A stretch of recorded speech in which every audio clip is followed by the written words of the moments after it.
21 சென்டை இனமாக எழுதி கொடுத்தார். அந்த இடத்தில் தலைவர் அவரின் கழகத்தின் பவள விழாவை முன்னிட்டு கொடியேற்ற வேண்டும் என்று ஒரு 100 அடி உயரத்திற்கு கொடிக்கம்பத்தை தயார் செய்து அதனை ஏற்றுவதற்கான வேலைகளை பணிகளை ஒன்றிய கழக செயலாளரும் முன்னாள் மாவட்ட கழக செயலாளரும் அதற்கான ஏற்பாடுகளை செய்து கொண்டிருந்த நேரத்தில் இப்பொழுது தற்பொழுது இருக்கின்ற மாவட்ட பொறுப்பாளர் ஜெயபாலன் அவர்கள் தென்காசி தெற்கு மாவட்டத்தினுடைய மாணவர் அணி பொறுப்பாளராக இருக்கின்ற ஜே.கே. ரமேஷ் என்பவர், அவர் படிப்பு 8ஆம் கிளாஸ் தான். ஆனா அவர் மாவட்ட மாணவர் அணி அமைப்பாளராக இருக்காரு. அவருக்கு எப்படிதான் இந்த பொறுப்பு போட்டாங்கிறது எங்களுக்கும் தெரியல.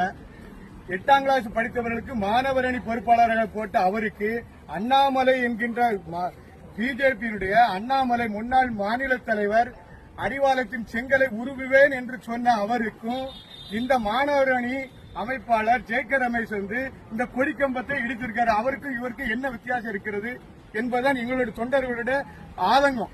அதாவது இந்த தலைமை கழகத்துக்கு எழுதப்பட்ட இந்த இடமானது அதில் 100 அடி உயர கொடிக்கம்பத்தை நட்டி கழகத்திற்கு பெருமை சேர்க்க வேண்டும் என்று நினைத்து மக்களிடையே நல்மதிப்பை உருவாக்கி கொண்டிருக்கின்ற முன்னாள் மாவட்ட செயலாளர் அண்ணன் சிவபத்மநாதன் அவர் கழகத்திற்காக உழைத்துக் கொண்டிருக்கின்ற இந்த நேரத்தில் கழகத்தினுடைய இடத்திற்கு அந்த இடத்தில் அமைக்கப்பட்ட கொடிக்கம்பத்தை அகற்ற வேண்டும் என்று முன்னாள் இப்ப இருக்கின்ற மாவட்ட பொறுப்பாளருடைய பேச்சை ஜெயபாலனுடைய பேச்சை கேட்டுக்கொண்டு இந்த மாணவர் அணி அமைப்பாளர் ஜே.கே. ரமேஷ் என்பவரும்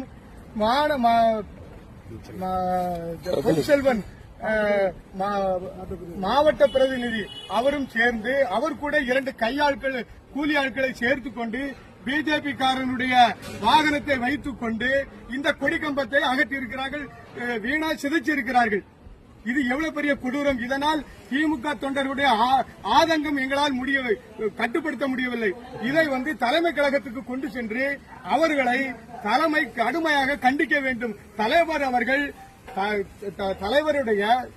கலைஞர் முத்தமிழறிஞர் டாக்டர் கலைஞருடைய 100வது பிறந்த நாளை முன்னிட்டு 101 அடி உயரத்தில் கொடிக்கம்பத்தை அமைக்க வேண்டும். பாவூர் சத்திரத்தில் மிகப்பெரிய ஒரு பிரமாண்டமான ஒரு விழாவை நிகழ்ச்சியை நடத்த வேண்டும் என்று ஏற்பாடு செய்து கொண்டிருக்கின்ற முன்னாள் மாவட்ட செயலாளர் கிளப்பார் மேற்கு ஒன்றிய செயலாளர் அண்ணன் சீனித்துறை அவர்கள் தலைமையில் இந்த நிகழ்ச்சி நடைபெற்றுக் கொண்டிருக்கின்ற இந்த சூழ்நிலையில் இதே மாதிரி அநியாயமான செயலில் ஈடுபட்டுக் கொண்டு இந்த திண்டை இடிக்க வேண்டும் என்று கங்கணம் கட்டி இடித்து விட்டார்கள். இது கட்சிக்குள் வளர்ச்சியை பிடிக்காமல் இப்படி செய்தால்